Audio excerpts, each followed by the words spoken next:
পিছিয়ে গেল মরশুমের প্রথম কলকাতা ডার্বি। এই দিন মুখোমুখি হবে ইস্ট মোহন। কলকাতার ফুটবল প্রেমীদের দীর্ঘ অপেক্ষার অবসান হওয়ার কথা ছিল আগামী শনিবার 19 জুলাই।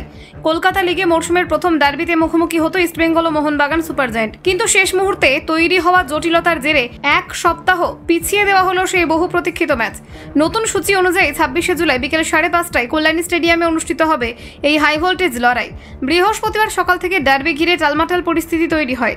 কলকাতা লিগের প্রধান আয়োজক সংস্থা আইএফএ, উত্তর 24 পরগনা স্পোর্টস ফেডারেশন এবং নদিয়া জেলা পুলিশের উচ্চপদস্থ কর্তারা যৌথভাবে দীর্ঘ 5 ঘন্টার বৈঠকে বসেন।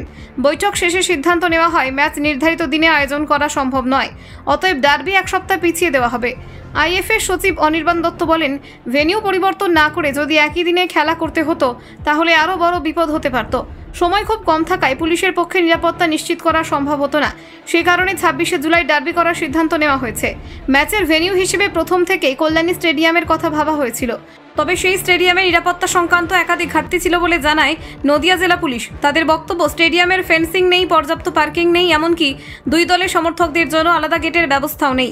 এর মধ্যে ডার্বির মতো উত্তেজনাপূর্ণ ম্যাচ আয়োজন করা নিরাপত্তার দিক থেকে চ্যালেঞ্জের। তাই ম্যাচের 3 দিন আগে পুলিশ আইএফএকে জানিয়ে দেয় তারা 19 তারিখ ম্যাচের আয়োজনের অনুমতি দিতে পারছেন না।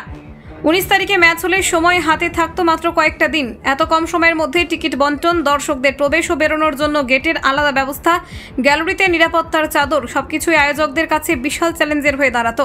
তার উপর দর্শকদের বিশাল ভিড় সামলানো হতো দুরূহ কাজ। এই পরিস্থিতিতে আইএফএ দুই ক্লাবকে বিষয়টি জানালে ইস্টবেঙ্গল এবং মোহনবাগান উভয় পক্ষই সম্মতি দেয় ম্যাচ পিছিয়ে যাওয়ার ফলে দর্শকদের জন্য কিছুটা স্বস্তি এসেছে বটে। আইএফএর তরফে জানানো হয়েছে এবার ডার্বিতে নিরাপত্তা আরও বাড়ানো হবে। স্টেডিয়ামে বড় আকারের ফেন্সিং বসানো হতে পারে, পার্কিংয়ের জন্য বিকল্প ব্যবস্থা নেওয়া হচ্ছে। তবে আপাতত নির্ধারিত হয়েছে মাত্র 10,000 দর্শকই মাঠে বসে খেলা দেখতে পারবেন। অতিরিক্ত ভিড় এড়াতে এই সিদ্ধান্ত। যদিও আইএফএ আশ্বাস দিয়েছে অতিরিক্ত সময় পাওয়ায় এবার আরও ভালোভাবে ম্যাচের আয়োজন করা সম্ভব হবে। আয়োজনে কোনো ত্রুটি রাখবে না সংস্থা। কলকাতা 24/7.in।